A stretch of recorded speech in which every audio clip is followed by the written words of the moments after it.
in some ways. We get different funding, but that is why Toronto has everything and the suburbs have very little, because anything good gets just like sucked in.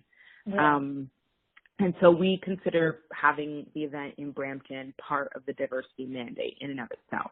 You know, by having it in Brampton, we're not just talking about diversity of people, we're talking about diversity of spaces. And really getting Toronto people to leave the city, to me, is like a big accomplishment, because definitely it is. Yeah, they're so rigid in that way. And I'm like, I go in and out of Toronto multiple times a week. Like, I'm asking once a year for you to come out 20 minutes, 30 minutes, max 40 from your community. And I think in about 3 years, the GO train will be running on the weekends, and I think that'll make a huge difference for us. Like, so I'm really committed to like sticking it out in Brampton. Ryerson's opening a campus downtown, so when that opens as well, I think there's going to be a lot of like very natural evolutions that help the festival grow, and I'm excited. I mean, one thing that I think is kind of interesting is there's so many writers who come from Brampton and like other superstar kind of cultural creators who come from Brampton. Do you think there's something special about the place that does feed creativity, or do you think it's just kind of like happens in? I think it is interrelated. I think there's a lot of I guess I make this statement, you know, when we're talking about why people leave, and a lot of people pay attention to why people leave, but what I find really interesting is why people stay and why people choose Brampton. To me, that's super fascinating, and it's one of the reasons I love it so much, because I feel like people who legitimately choose Brampton and want to be here are very special, and I don't mean that sarcastically. I mean like legitimately.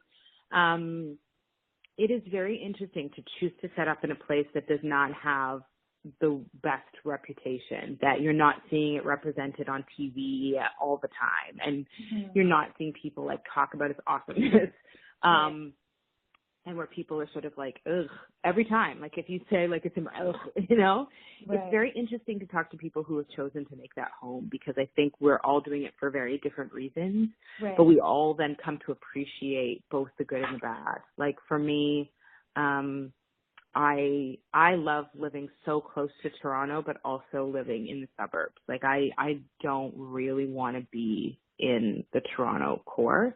But in the where I live in Brampton, I feel like it's very much like what I like about Toronto. You know, I can walk to shops and I can have events like within walking distance from my house. I can get on transit, like all these things.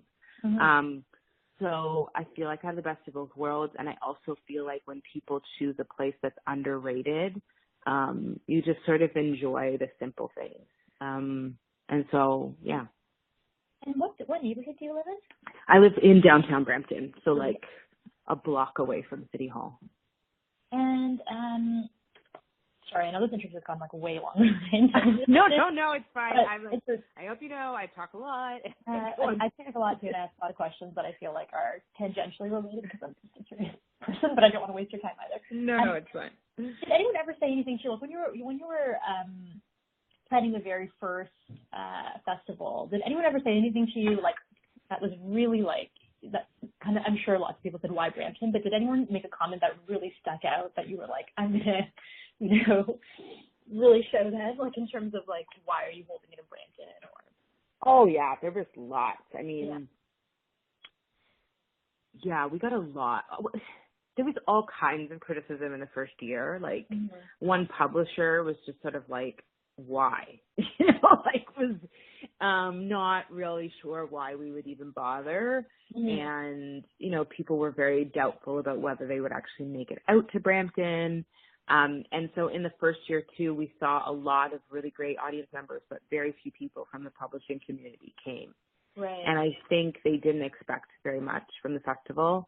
It was also about a year or two after an event called Inspire, which was supposed to have like this sort of diversity mandate, like a book festival that was a bit of, as I understand it, like a sponsor grab. Like they got all these sponsorship dollars and all this money and like very little went into it, and then they canceled it after just a year. So I think people sort of thought maybe we were going to do some kind of similar thing. There was a lot of gun shyness around in the fold that first year. And then the second year there was sort of like oh, okay, like, all right, here, I'll maybe give this author or whatever. But now in the third year, we saw some like major publishers have come through and participated in the event and are like just over the moon about it. So I think there was lots of skepticism, lots of questions in that first year about whether it was a worthwhile endeavor. And you mentioned that the city really supported you the first year. Do you feel like the city has changed at all in the kinds of projects it's supporting and its idea? Yeah. So we also, timing is everything. We came in when the Brampton Arts Council was folding. So there was a lot of controversy in the arts community in Brampton that I didn't know about. I still don't really pay that much attention to be honest.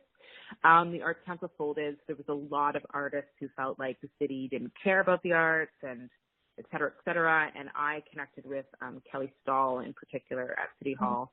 And she was just like, it came down to like the truth of the matter and the business of the matter. And like, this is what's going on. This is the kind of money that's been wasted in the past that we really need to figure out like what's the best strategy.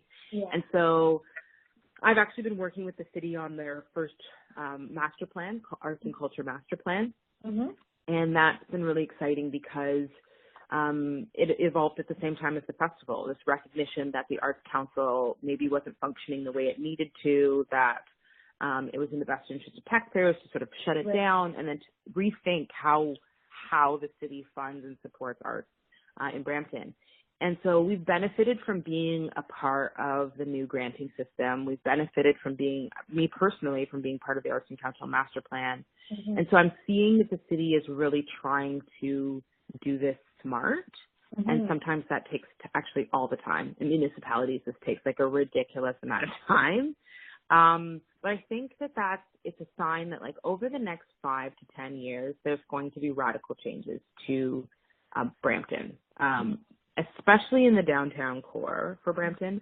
But I think in a way that even in the downtown core, it's going to transform the rest of the city as well. And that's from an arts and culture level. It's from a tourism level. It's from a whole bunch of different perspectives.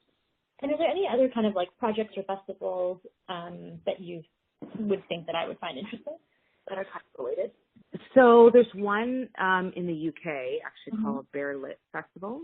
And they started the same year as us. So they had their first festival February 2016, and they've been running every year as well. They've moved it now. So my colleague just went to theirs after our festival. Right. And so they evolved a little bit differently in that they came about from, I think there's a magazine, Media Diversified, and that magazine produced a literary festival. And there were similar challenges in the UK about representation at literary festivals in which Bear Lit sort of emerged. They have a bit more of like, I don't know what the word is. We take a very intentional sort of mainstream audience approach. We're trying to produce a literary festival like all the other literary festivals, but with a diverse mandate and like core. Theirs is more of like, and I don't think this is the right word, but like more activist based. It's often a little bit more like pushes the boundaries a little bit more than we have in the past. There's also one in Toronto called Naked Hearts, which is specifically an LGBTQ festival, which is similar in my understanding to like the way Bear Lit works. Like they have really cool sessions designed for like, I think it's for people who are already thinking along those lines. And since your festival started, have you noticed any other things kind of pop up in Brampton that are kind of interesting cultural offerings or different from, what you've had there in like the early 2000s? Yeah, I think it's a product of the grant system as well. So since the fold, I think there are other groups and organizations that now know, okay, that funding's available. I think the city has also used the festival to encourage artists that come forward and want to do something and saying like, look, this Brampton person did this event and now, Audible sponsors it. And I think they would say that Fold is one of the first sort of national or nationally renowned festivals in Brampton, and that